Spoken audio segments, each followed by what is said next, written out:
Vamos orar. Pai, no nome de Jesus, obrigado, Senhor, por nos reunirmos com os irmãos aqui. Estamos distantes, mas estamos juntos, ligados. O Senhor nos conecta, Senhor, como juntas, medulas, ligamentos. O Senhor nos conecta, Senhor, como corpo, e nós temos estado juntos aos teus pés, buscando conhecimento da tua palavra, buscando compreensão do texto bíblico. Te agradecemos por tudo que o Senhor já nos tem ensinado nesses dias, ó Deus. Há tanta riqueza na tua palavra e cada dia o Senhor traz revelações novas, coisas novas vêm, e o Senhor tem edificado a tua igreja e tem fortalecido o teu povo. Muito obrigado. Pai, que cada casa seja agora de uma forma muito especial, plena da tua presença. Pai, que o teu Espírito, que é aquele que nos conduz ao aprendizado, o teu Espírito e com a tua unção nos ensina, Pai, esteja entre nós, ministrando no nosso espírito, trazendo a revelação da tua palavra, como quem quer nos mostrar exatamente o que está escrito no texto. Ó Deus, nessa hora nós queremos abandonar, deixar para trás todo e qualquer tipo de incômodo que veio contra nós durante esse dia, para nos desestabilizar, entristecer, aborrecer. Ó Deus, que o Senhor agora traga sobre o nosso coração o bálsamo do Senhor, e que a tua palavra, que é capaz de dividir alma e espírito, ela agora cumpra essa missão e separe alma e espírito, porque nós adoramos o Senhor em espírito e em verdade, e a tua palavra nós acolhemos no nosso espírito. Então queremos agora fazer uma declaração às nossas almas. Aquieta-te, alma, porque te perturbas dentro de mim. Espera em Deus, pois ainda o louvarei. Por que estás abatida, minha alma? Por que te perturbas dentro de mim? Espera em Deus, pois ainda o louvarei. Nós nos entregamos nas tuas mãos, pedimos que a tua palavra agora divida a alma do espírito, e que o nosso espírito seja agora o receptáculo da tua palavra, como um ninho que acolhe amorosamente os seus filhotes. Ó Deus, o nosso espírito acolhe agora a tua palavra de uma forma muito tremenda, e que o teu espírito deposite no nosso espírito conteúdos que nós talvez não tínhamos noção de que estavam aqui por trás destes textos. Em nome de Jesus. Amém. Amém. Amém, meus amados. Marília, boa noite, Deus te abençoe. Maria do Parto, boa noite, Deus te abençoe. Sejam todos bem-vindos em nome de Jesus. Hoje nós vamos começar Gálatas, não é? Com a graça de Deus, vamos trabalhar aqui esse texto de Gálatas, ler, examinar, né? Buscar em Deus mais entendimento da palavra dele, né? Então, sobre os Gálatas, a província da Galácia se localizava na Ásia Menor, abrangia os territórios da Frígia, da Prígia, da Licaônia, além, lógico, da própria Galácia, né? Essa região da Galácia é hoje a Turquia, tá? É a região da Turquia. Inclusive, a capital da Galácia, que era Ancira, é hoje Ankara, né? Nos dias atuais chama-se Ankara. Essa igreja foi fundada por Paulo em uma das suas primeiras viagens missionárias, né? E você vai ver isso lá em Atos 13:1 e Atos 14:26, você vai encontrar nessa viagem de Paulo lá, passando por essa região.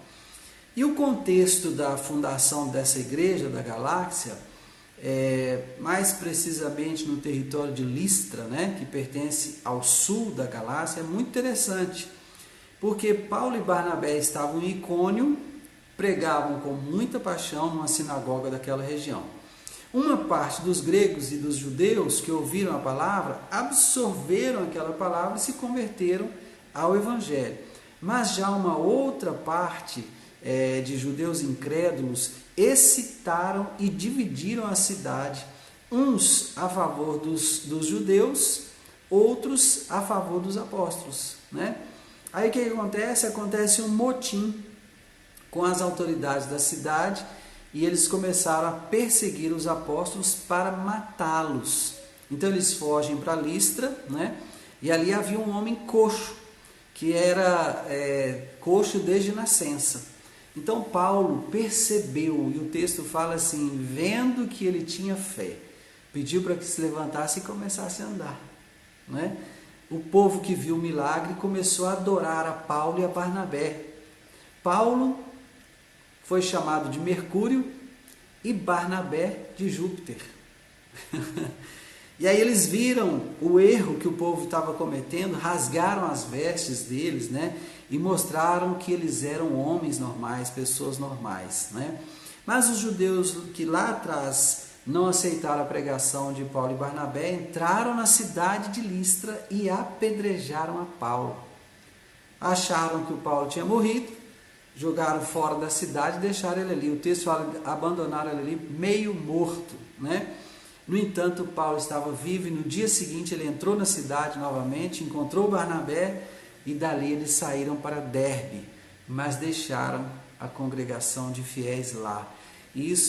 Essa carta foi escrita entre 55 e 57, né, depois de Cristo, provavelmente depois da primeira epístola aos Tessalonicenses, tá bom? Então isso aqui é só para a gente ter um panorama assim rápido do que é a Galácia, do que foi a Galácia, como essa igreja começou, né? E muito tremendo, a gente vê o amor de Paulo, a paixão de Paulo pela pregação do Evangelho, né? E nós vamos hoje ver por que essa pregação de Paulo tão contundente, por que Paulo tinha esse amor tão vibrante pelo Evangelho. Né? Ele que tinha sido um judeu, um fariseu dos fariseus, como ele se descrevia, né? Zeloso, né? pela lei e perseguidor da igreja, né? De repente esse mesmo homem se transforma num pregador fervoroso do Evangelho. Oi Elza, boa noite, Deus te abençoe, seja bem-vinda, querida, em nome de Jesus, viu? Que esse tempo seja precioso para a sua vida. Nós vamos começar hoje a meditar no livro de Gálatas, e você é muito bem-vinda, tá bom? Então vamos lá? Capítulo 1, versículo 1 e seguintes. Paulo, apóstolo não da parte de homens, nem por intermédio de homem algum, mas por Jesus Cristo e por Deus Pai, que o ressuscitou dentre os mortos, e todos os irmãos, meus companheiros, as igrejas da Galácia, graça a vós outros e paz da parte de Deus, nosso Pai, e do nosso Senhor Jesus Cristo, o qual se entregou a si mesmo pelos nossos pecados, para nos desarraigar deste mundo perverso, segundo a vontade de nosso Deus e Pai, a quem seja glória pelos séculos dos séculos. Amém. Bom, esta é uma daquelas epístolas em que Paulo defende o seu apostolado, né? Você vai ver isso na maioria das epístolas de Paulo, não em todas, mas na maioria delas você vai encontrar Paulo dizendo isso, apóstolo não da parte de homens, nem por intermédio de homem algum, mas por Jesus Cristo e por Deus Pai, né? Porque ele recebeu essa delegação para pregar o Evangelho diretamente de Jesus, né? Jesus se encontra com ele na estrada para Damasco, ele fica sem enxergar, depois de ter sido confrontado por uma voz que falou a partir de uma luz muito forte que deixou os seus olhos cegos, né? Então, ele pergunta, quem és tu, Senhor? Ele fala, eu sou Jesus a quem tu persegues. Aliás, eu sou Jesus a quem tu persegues. Porque Paulo está perguntando ali o que está acontecendo, o que está havendo aqui, né? E aí, então Jesus encaminha Paulo, ele entra para Damasco, vai ficar ali na cidade de um determinado homem, numa rua chamada Direita, né? E você já sabe essa história. E depois o Senhor vai chamar um profeta, vai enviar ali para que caiam as escamas dos olhos de Paulo. Leide, Deus te abençoe e seja bem-vinda, tá bom? Então esse episódio acontece com Paulo e ali ocorre a conversão dele, ele vem então, passa a servir ao Senhor, mas por onde ele passa nos primeiros momentos, ele ainda é conhecido como perseguidor da igreja. O próprio profeta que foi orar por ele, questionou o Senhor, mas esse homem anda perseguindo a igreja, ele está perseguindo os santos. Então Deus fala com ele, vai e faz o que eu estou te fazendo, te mandando, porque eu vou mostrar para Paulo o quanto se deve sofrer pelo meu nome. E esse mesmo Paulo, ele esteve no terceiro céu, e ele fala assim, não sei se no corpo ou fora do corpo. Um certo homem, esteve no terceiro céu, e ali ouviu coisas inefáveis que ao homem não cabe ouvir. Então ele recebe o evangelho diretamente de Jesus. Por isso que ele fala, apóstolo não da parte de homens, nem por intermédio de homem algum, mas por Jesus Cristo e por Deus Pai. E ele está escrevendo aqui agora aos companheiros, irmãos meus companheiros, todos os irmãos meus companheiros, as igrejas da Galácia. Aqui é importante você entender isso, ele está falando as igrejas da Galácia, E eu gosto sempre de trazer à memória que em cada cidade só existe uma igreja. Uma única igreja. E nós vemos isso, a Bíblia corroborando isso. Então, na cidade de Éfeso havia uma igreja. Na cidade de Corinto, uma igreja. Na cidade de Tessalônica, uma igreja. Na cidade de Filipos, uma igreja. Na cidade de Esmirna, uma igreja. Na cidade de Laodiceia, uma igreja. Então, só existe uma igreja na cidade. Muito embora hajam muitas placas, Pode ser que tenha muitas placas com nomes diferentes, mas a igreja é uma só na cidade. E deveria trabalhar em unidade. O ideal seria que trabalhássemos em unidade como igreja, como corpo. Cada um na sua unção, cada um na visão que Deus tem para a evangelização, cada um na estratégia que Deus dá, mas como corpo, em unidade. Nós já teríamos feito muito mais se estivéssemos vivendo assim. Mas enfim, eu estou falando isso porque Paulo está falando às igrejas da Galácia. E por que ele fala às igrejas da Galácia? Porque a Galácia não era uma cidade, era uma região.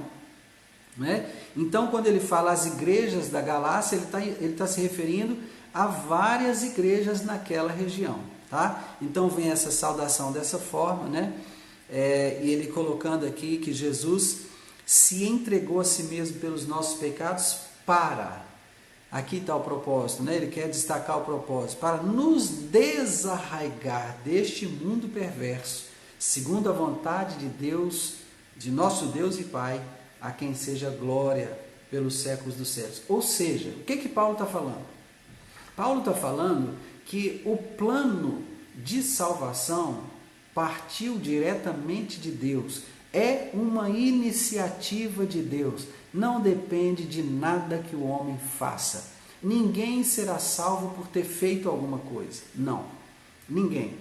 A única coisa que o homem fará para ser salvo é confessar a Jesus como Senhor e Salvador da sua vida, com a sua própria boca, e crer no seu coração que Deus o ressuscitou dos mortos. Isso é a única coisa que o homem pode fazer, mais nada, porque a salvação é um plano exclusivo de Deus, um projeto exclusivo de Deus, uma iniciativa exclusiva de Deus. É Deus vindo resgatar o homem. Resgatar de quê?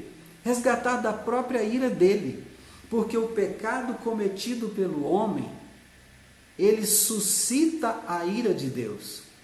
Então, para que o homem não seja destruído, há que se ter redenção, Então, a redenção veio por meio de Jesus, o Cordeiro que foi morto antes da fundação do mundo. Jesus não morreu para a redenção do pecado apenas ali na cruz do Calvário. Não foi só depois de alguns milhares de anos, Jesus entra no cenário, então ele morre e se torna a redenção. Não. Ali foi quando o sacrifício dele se tornou visível aos seres humanos. Mas aquele sacrifício foi feito antes da fundação do mundo. É isso que a Bíblia diz. Amém? O Cordeiro que foi morto antes da fundação do mundo. Deus não foi pego de surpresa com o pecado humano, né? Ele já sabia por antecipação, porque um dos seus atributos é a presciência, é a capacidade de saber todas as coisas antes que elas aconteçam. Amém? Versículo 6, Paulo agora já está indignado. Admira-me que estejais passando tão depressa daquele que vos chamou da graça de Cristo para outro evangelho, o qual não é outro, senão que há alguns que vos perturbam e querem perverter o evangelho de Cristo. Mas ainda que nós, ou mesmo um anjo, vindo do céu, vos pregue evangelho que vá além do que vos temos pregado, seja anátema. Assim como já dissemos e agora repito, se alguém vos prega evangelho que vá além daquele que recebestes, seja anátema. Então aqui está a convicção de Paulo de ter pregado o evangelho inteiro aos Gálatas. A convicção dele de ter pregado um evangelho limpo, puro, descontaminado, né? E a indignação dele de perceber que os Gálatas já estavam indo atrás de alguém diferente, né? Com outra visão, pregando uma outra coisa que nem era evangelho. Ele mesmo fala, o qual não é outro, não é outro. Dani, boa noite, Deus te abençoe, seja bem-vindo, abraço no Ziel e nas meninas.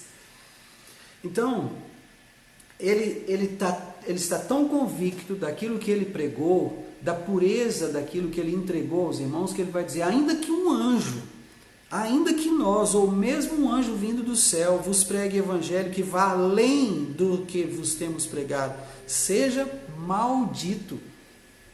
A palavra anátema tem esse significado, seja maldito, seja maldito. Assim como já dissemos e repito agora, se alguém vos prega evangelho que vá além do que recebestes, seja maldito. E ele enfatiza, irmãos, ele repete a frase completa, não é? Por quê? Porque ele recebeu esse evangelho diretamente de Jesus, e assim como ele recebeu, ele entregou, ele pregou, ele cuidou para que fosse a íntegra do que ele recebeu. Eu fico pensando que Paulo teve uma experiência com Jesus muito semelhante à que Moisés teve com Deus, no Sinai, né? Apesar de Moisés não ter ido ao terceiro céu, vamos dizer assim, pelo menos ele não fala isso, né? O que a gente vê, a descrição bíblica, é que uma nuvem encobriu o Sinai, né? Começou a aparecer ali trovões, buzinas, fogo, né? Trevas densas, mas a gente não tem nenhuma referência bíblica que aponte para o fato de Moisés ter subido ao céu. Ali nós temos um cenário diferente, Deus desceu à terra, né? Diferente aquele cenário. Mas Paulo não. Paulo esteve no terceiro céu e ouviu esse evangelho diretamente de Jesus. Então agora ele está vindo aos irmãos dizendo, gente, presta atenção. O que vocês receberam foi a íntegra do evangelho. Então, não se deixe enganar por qualquer outra pregação, ainda que seja anjo, considere maldito. Não é? Versículo 10. Porventura procuro eu agora o favor dos homens ou de Deus? Ou procuro agradar a homens? Se agradasse ainda a homens, não seria servo de Cristo. Faço-vos, porém, saber, irmãos, que o evangelho por mim anunciado não é segundo o homem, porque eu não o recebi, nem o aprendi de homem algum, mas mediante revelação de Jesus Cristo. Porque ouvistes qual foi o meu proceder outrora no judaísmo, como sobremaneira perseguia eu a igreja de Deus e a devastava. O que Paulo está querendo dizer com isso? Ele está falando do zelo que ele tem pela lei, o zelo que ele tem pela palavra de Deus. Então agora ele está dizendo, eu não estou aqui para agradar homens não, eu não estou aqui para isso, eu não fui chamado para isso, eu não procuro isso. Se eu agradasse a homens, não seria servo de Cristo. Olha a seriedade que ele coloca nas palavras dele, a seriedade que ele coloca no chamado, a seriedade que ele coloca no evangelho que ele pregou, né? Faço-vos, porém, saber, irmãos, que o evangelho por mim anunciado não é segundo o homem, porque eu não o recebi, nem o aprendi de homem algum, mas mediante revelação de Jesus Cristo. Que tremendo, irmãos, que tremendo, fantástico. O comportamento dele é de alguém que sabe o que está falando com muita convicção, né? E ele está aqui agora vindo como um verdadeiro pastor, ele está vindo proteger o rebanho. Às vezes as pessoas entendem de forma errada algumas falas, né, do apóstolo Paulo, por parecerem falas duras, mas ele está protegendo o rebanho. Está vindo um ensino que é heresia, não é o evangelho. Saiam disso, é isso que ele está fazendo. E o que ele quer? Você vê seu filho brincando num gramado e de repente aparece uma tarântula, aquela aranha bem grande, né? Andando no gramado. E o seu filho vai querer botar a mão naquela tarântula. Você vai deixar? Claro que não. Você vai berrar com ele: sai daí, menino, tira a mão desse bicho, esse bicho machuca. Isso se você não for correndo na direção dele, não catar o menino do chão, né? E levantar do chão e falar: meu filho, aquilo ali machuca, não pode brincar com aquele bicho. Depois que você fizer isso, você vai lá e mata a aranha, consome com aquele bicho daquele lugar, mas você não vai deixar o seu filho ser picado de aranha. É esse o trabalho que o apóstolo Paulo está fazendo aqui com os Gálatas. Ele está defendendo o rebanho de uma heresia que está vindo contra eles. Que outro evangelho é esse que nem evangelho é e vocês estão se deixando enveredar por ele? Saiam disso, saiam rápido. Eu não prego o evangelho para agradar homens, não.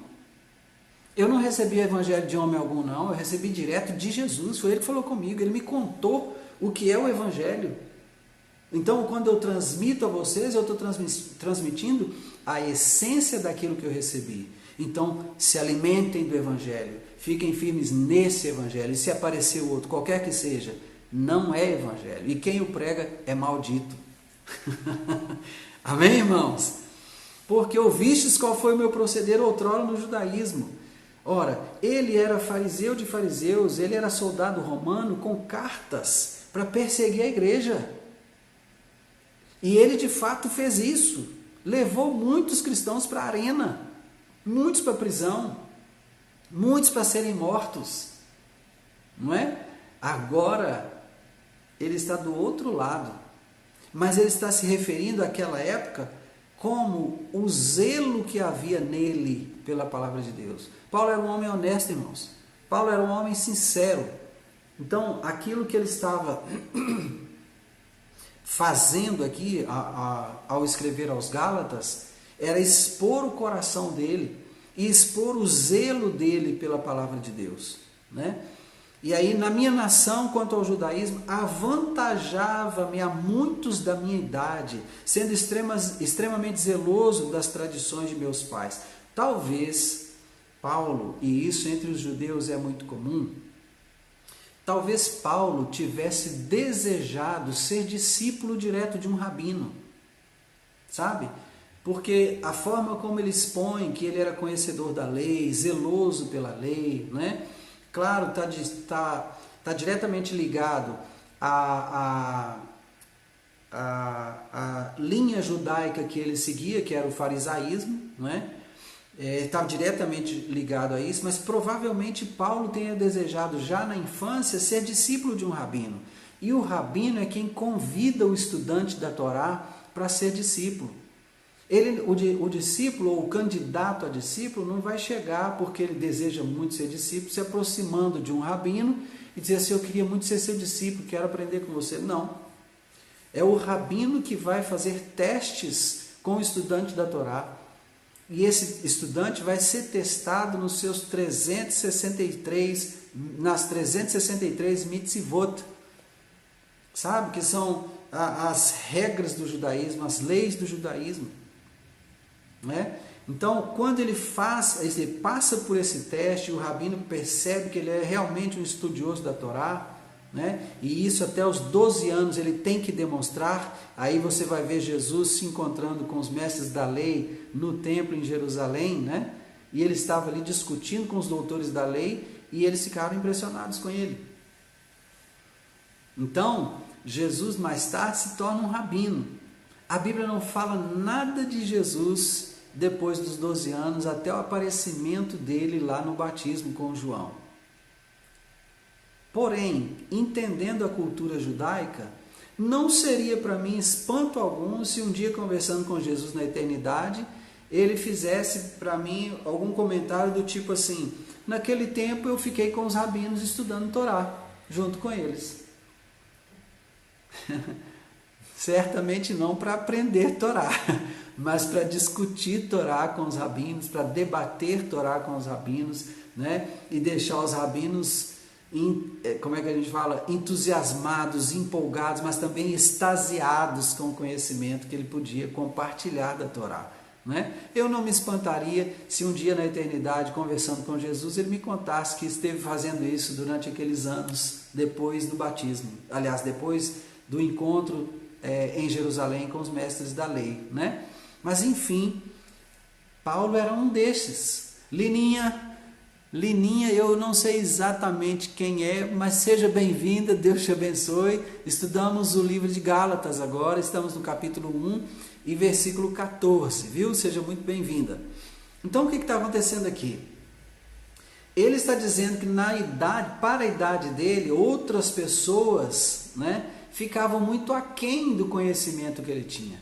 Perdiam para ele por causa do zelo que ele tinha pelas tradições. Versículo 15. Quando, porém, ao que me separou antes de eu nascer e me chamou pela sua graça, aprove revelar seu Filho em mim para que eu o pregasse entre os gentios, sem detença, não consultei carne e sangue, nem subi a Jerusalém para os que já eram apóstolos antes de mim, mas parti para as regiões da Arábia e voltei outra vez para Damasco.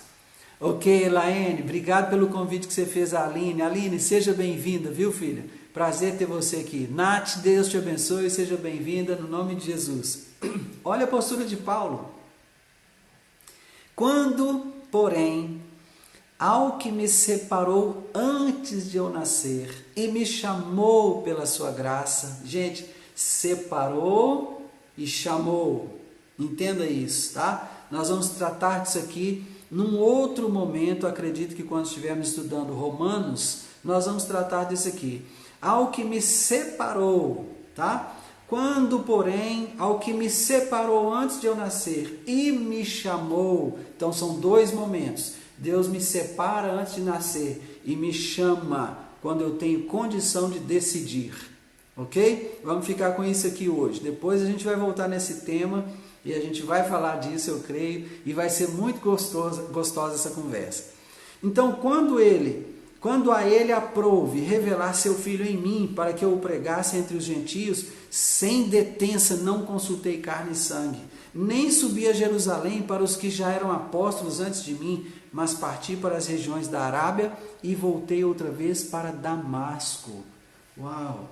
Voltei outra vez para Damasco. O que aconteceu mesmo em Damasco? Damasco foi onde Deus abriu a vista de Paulo. Ele estava na estrada para Damasco, quando o Senhor Jesus apareceu a ele numa luz forte. Está lembrado? Nós falamos agora há pouco sobre isso, né? Damasco, ele está voltando ao começo, ele está voltando ao lugar onde Jesus falou com ele, ele está voltando ao lugar onde Jesus abriu os olhos. Irmão, isso aqui seria tremendo poder pregar agora, mas não é isso que eu quero fazer. Eu quero examinar o texto e ir compartilhando com você, mas só isso aqui, versículos 15 a 17, seria muito gostoso parar aqui para meditar. E eu gostaria muito de poder pregar isso aqui agora, mas não vou fazer isso não. Vamos ficar no texto, examinando o texto. Amém? Então o que ele quer destacar? Eu não fui consultar os apóstolos. Quando o Senhor quis revelar Jesus em mim, eu não fui consultar apóstolos. Quando Ele me chamou para pregar aos gentios, eu não fui consultar apóstolo. e nem fiquei fazendo hora. Não, isso não é Deus. Não, isso não é de Deus. Isso não é de Deus. Não, não teve nada disso. Ele foi chamado, o Senhor o chamou, o Senhor designou para os gentios e ele saiu rápido, sem demora. Ele escreve aqui, sem detença. Né? Algumas vezes nós somos lentos para obedecer o chamado do Senhor. Deixa eu te dizer, o Senhor te separou antes, te chamou depois, tá? Já que essas duas coisas aconteceram, se Ele já definiu o propósito dele para a sua vida, vá cumpri-lo, em nome de Jesus, vá cumprir o chamado de Deus para a sua vida, rápido, sem detença.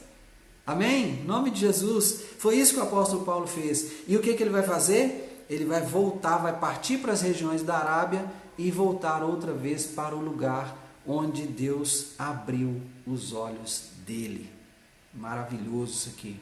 Irmãos, nós precisamos voltar muitas vezes ao lugar onde começamos.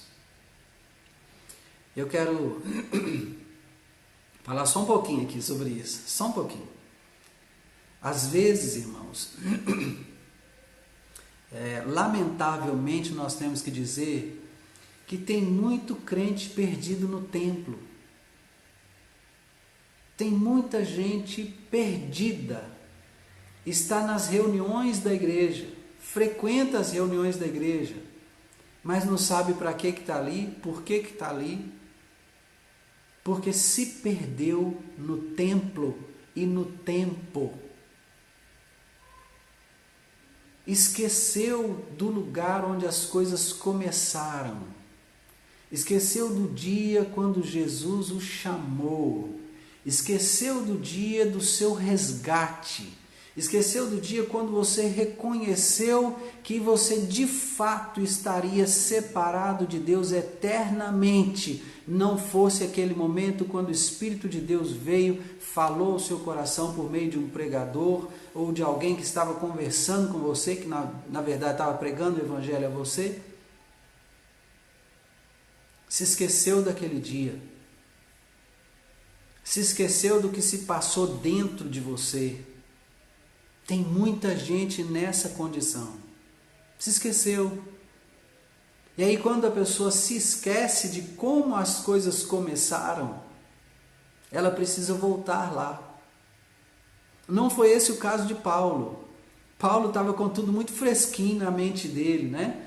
Quando Jesus o chamou e designou para os gentios, então ele volta à região da Arábia e volta de novo a Damasco, mas não porque ele tinha se esquecido de nada, não. Ele estava voltando ao lugar onde começou.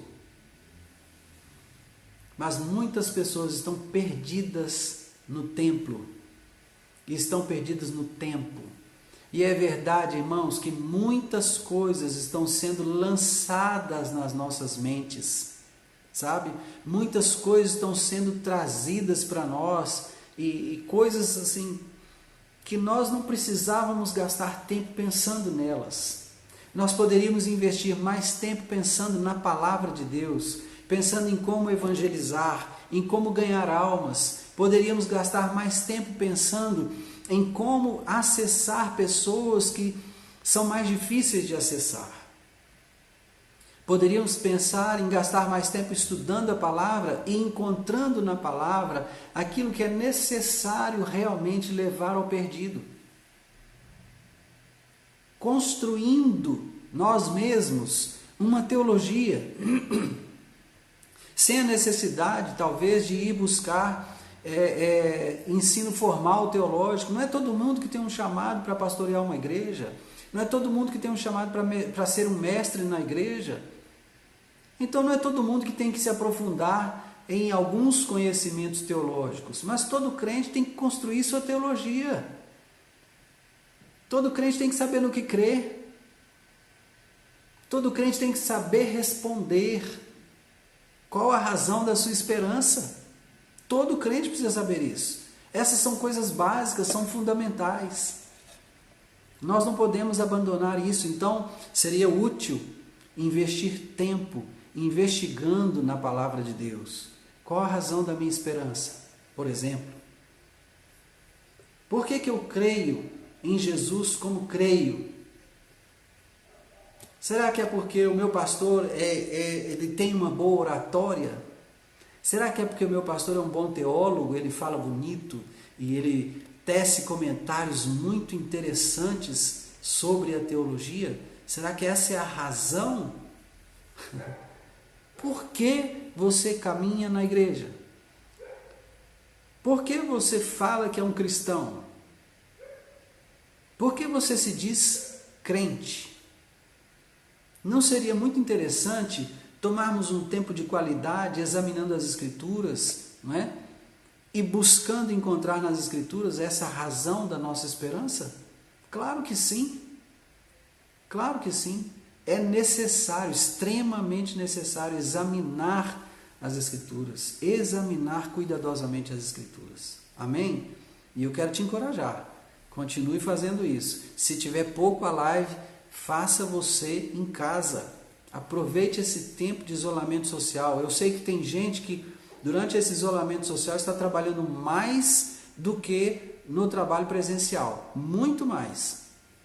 E as empresas estão amando isso. Eu sei disso. Mas eu penso que você deve disciplinar seu trabalho home office, né? Seu trabalho em casa. Você deve disciplinar isso e cumprir a sua jornada de trabalho como se estivesse lá na empresa, sabe? Porque a sua empresa não vai te pagar a mais, eu não creio nisso, que a sua empresa vai te pagar a mais pelo que você faz além do seu horário de trabalho. Não estou dizendo que você não deve ser um funcionário dedicado, não. Eu estou dizendo que se você administrar bem o seu tempo, né, e trabalhar dentro do seu horário de trabalho, você não peca e você não está transgredindo lei alguma, tá? Você está cumprindo o seu horário de trabalho, trabalhando com excelência. Então, o que eu estou percebendo é que algumas empresas, talvez não todas, mas algumas empresas estão sobrecarregando os funcionários que estão em home office. E tem gente sofrendo com isso, né? Então, invista seu tempo de trabalho em casa, comece a trabalhar no horário certo. Faça seu intervalo para almoço como se estivesse no escritório e quando terminar o seu expediente, encerre o seu expediente em casa. Entende? Porque quem está trabalhando em casa, depois do horário do expediente, está levando serviço para casa. E eu percebo, irmãos, que está havendo um nível de abuso contra os trabalhadores que estão em casa. Mas isso é tema para outro momento. O que eu quero dizer é: escolha um tempo de qualidade para examinar as Escrituras, né? Esse tempo nosso aqui é maravilhoso. Eu tenho muito prazer em estar com os irmãos aqui. E se esse tempo não for suficiente, você ainda tendo fome, deve buscar mais. Deve buscar muito mais, né? Vamos ver o que o irmão amigo está falando aqui. Pastor, através de sua vida temos aprofundado ainda mais nosso meditar. Glória a Deus, meu irmão, isso mesmo. Louvo a Deus por esse período de qualidade, mesmo sendo em tempo de quarentena. Amém. Mas tem sido bênção. Como estamos gratos a Deus por tudo isso. Amém, meu irmão. Glória a Deus. Eu também, muito grato. E vocês têm me encorajado muito a estar aqui com vocês. Porque isso é o que eu amo fazer, sabe? Examinar as Escrituras, buscar mais conhecimento, deixar o Espírito de Deus falar conosco. Eu amo fazer isso aqui, irmãos. Eu tenho o meu maior prazer em compartilhar a palavra, não é? Eu não tenho todo o conhecimento necessário, mas aquele conhecimento que eu já alcancei, eu ando nele. Eu ando na luz que eu alcancei, como é o conselho da palavra. Amém? E nós devemos buscar mais luz, mais entendimento, mais compreensão. Precisamos buscar. Amém?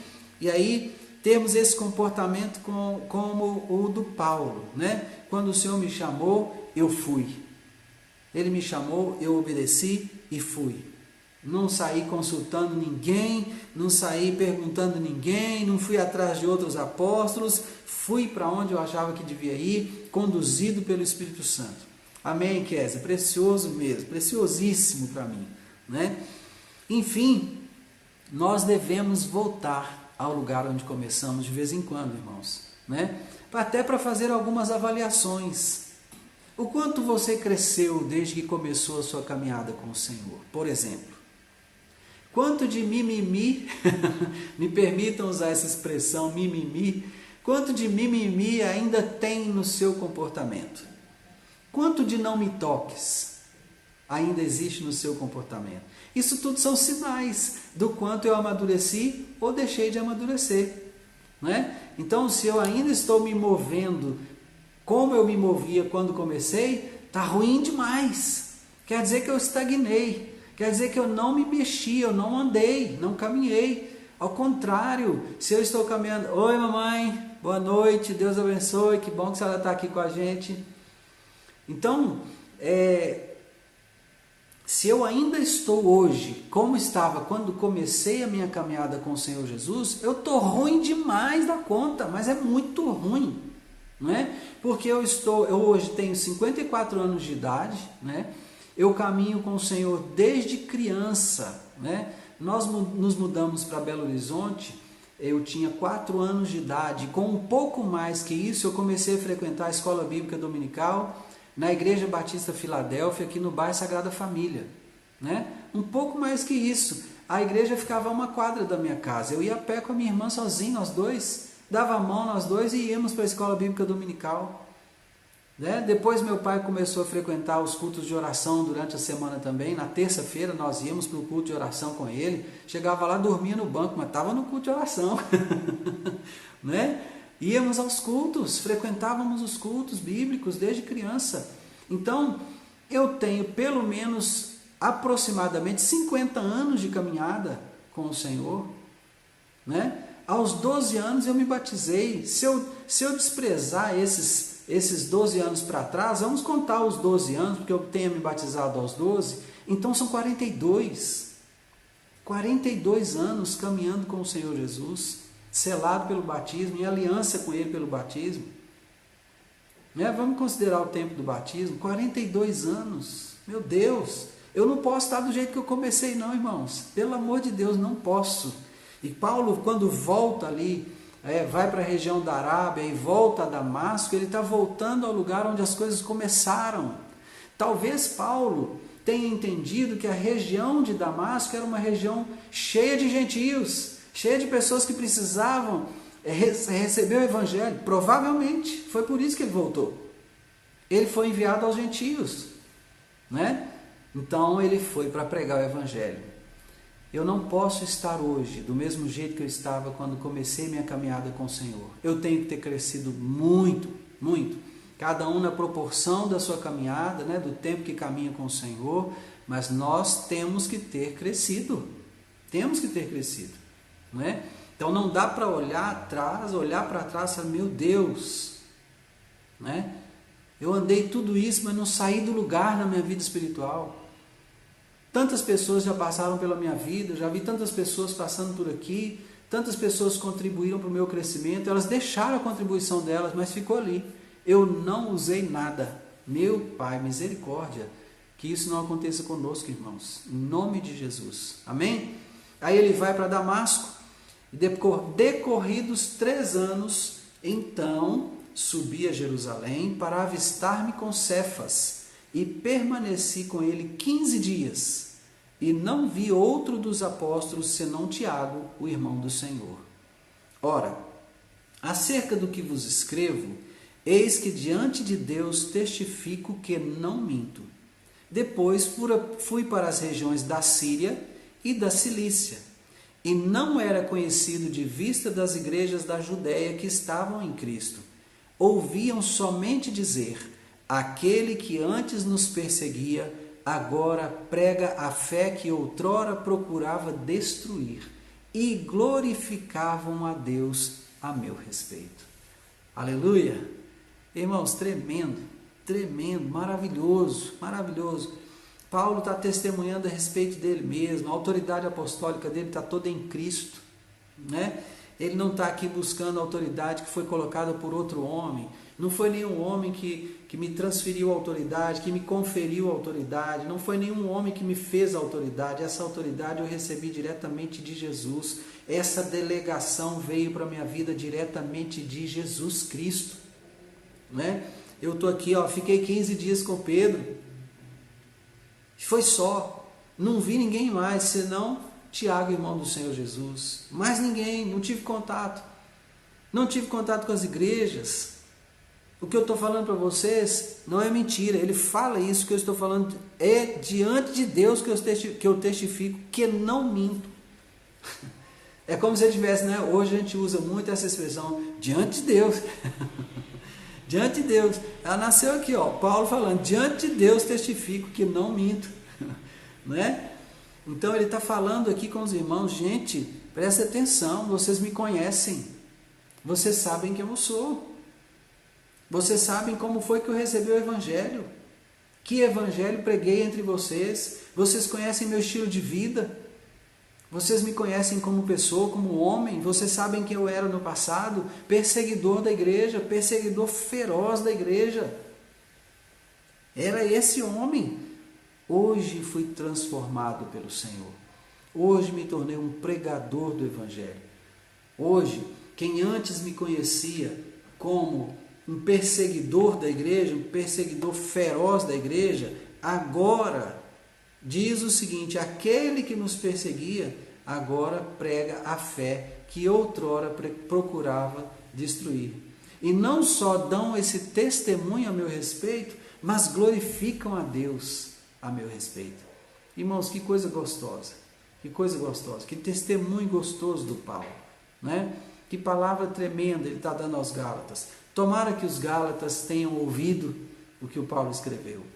Tomara que eles tenham mudado o comportamento deles, né, em relação a ir atrás de outro evangelho, que não é evangelho, como Paulo diz, né? Então, que o Senhor, em nome de Jesus, nos abençoe com essa palavra, com esse texto, né?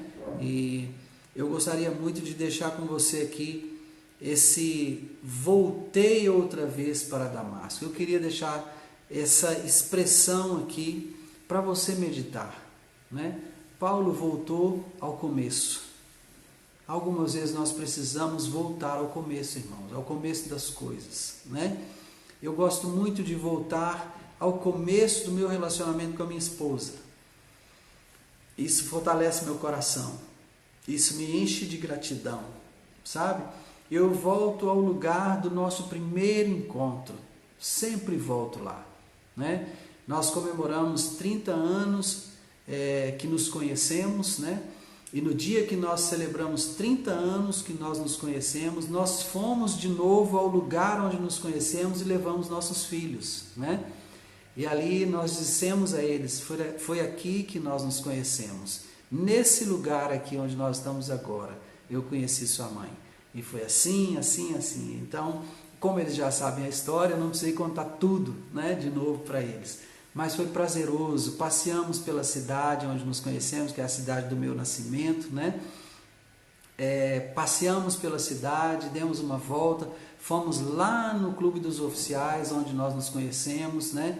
E mostrei tudo para os meninos, e eles gostaram do passeio, foi muito gostoso para nós também. Aí nós visitamos a casa do meu tio, onde eu estava hospedado naquela ocasião, né? E fomos lá para agradecer os meus tios, né? Eles fizeram parte dessa história, né? Meu tio Raimundo e minha tia Neide. Fomos lá para agradecê-los, né? Por terem participado disso conosco. Naquela época eu solteiro, estava trabalhando com o meu pai, mas eu não tinha carro, não tinha nada. Meu tio me deu o carro dele e falou assim: pode ir encontrar com ela, né? E aí eu peguei o carro, lavei o carro todo, me barbeei e fiquei bonitinho para encontrar com a minha noiva, né? Minha futura noiva e esposa. E foi maravilhoso. Então, algumas vezes nós temos que voltar ao lugar onde as coisas começaram, né? Eu não sei o que você precisa revisitar na sua vida, mas eu quero deixar essa palavra aqui hoje. Eu estou assim movido no meu espírito para trazer isso para você. Tem algumas coisas que nós temos que voltar ao começo, né? Talvez você esteja necessitado de recomeçar alguma coisa, voltar ao lugar onde começou. Onde foi o seu chamado? Exatamente, irmão, exatamente, Adriana, né? A origem, o primeiro amor, né? Pode sim, pode escrever assim mesmo, né? Quando você se converteu, como foi o dia da sua conversão? Irmãos, isso faz um bem, uma coisa gostosa, sabe? Você revisitar aquele lugar, não necessariamente fisicamente, né? porque às vezes fisicamente não tem mais como, mas você pode, na sua memória, resgatar essas memórias, essas lembranças, né? E revisitar esses lugares onde as coisas começaram, sabe? Onde foi que você começou sua vida com a sua esposa, com o seu marido, você que é solteiro ainda, como foi o dia da sua conversão, como foi sua faculdade, ou o seu ensino médio, ensino fundamental, ali alguma coisa marcou você, não é? Ali alguma coisa fez diferença na sua vida. Revisite esses lugares, volte a Damasco, volte à sua Damasco, deixa o Senhor te levar de volta à sua Damasco, amém? Eu estou sentindo forte assim no meu coração de deixar esse incentivo a você, né? Esse testemunho do apóstolo Paulo é lindo demais e eu quero encorajar você, volte à sua Damasco, amém? Volte à sua Damasco, revisite o dia que as coisas começaram, né? A Bíblia fala isso a respeito de Zorobabel, que a gente não deve se esquecer dos dias dos pequenos começos, tá? Então, Adriana, teve um dia quando você começou a sua empresa, né? O seu próprio negócio, né? A Milka. Teve um dia quando as coisas começaram, irmãos, e aquele dia é lindo, ele é precioso demais, e nós temos que voltar lá, sabe? O dia que a minha filha nasceu, o dia que meu filho nasceu, que coisa tremenda assistir o parto do meu filho. Eu não pude assistir o parto da minha filha, eu cheguei 1 hora atrasado, eu estava em viagem, não teve jeito, mas eu assisti o parto do Jonatas, né? O nascimento do Jonatas, que coisa tremenda, dia de começos, sabe? Volte nesses lugares. Que o Senhor ministre o seu espírito hoje à noite com essa palavra, né? Para você voltar a esses lugares. Eu creio que é Deus falando com você, eu não preparei nada disso, né? Os irmãos sabem, o nosso trabalho tem sido examinar o texto e compartilhar o entendimento do texto. Mas o Senhor decidiu ministrar meu espírito aqui a respeito disso, e eu estou bem impactado aqui com o Senhor falando no meu coração. Então, quero compartilhar com você isso que está aqui, essa unção que está aqui, compartilhar com você, que você receba a mesma unção aí na sua casa, né? Você compartilhe dessa mesma unção e entenda isso. Talvez essa palavra vá alcançar 1 ou 2 pessoas nesse ambiente nosso, não tem problema, mas a palavra de Deus não volta vazia sem antes cumprir o propósito para o qual ela foi enviada. Então, se essa palavra tinha o propósito de alcançar uma pessoa que seja nesse encontro nosso, amém, que ela seja alcançada, amém? Então, glória a Deus, bendito seja o nome do Senhor, e que o Senhor continue nos abençoando, ministrando no nosso espírito essa palavra tremenda, né? Tem sido muito maravilhoso, amém, irmãos?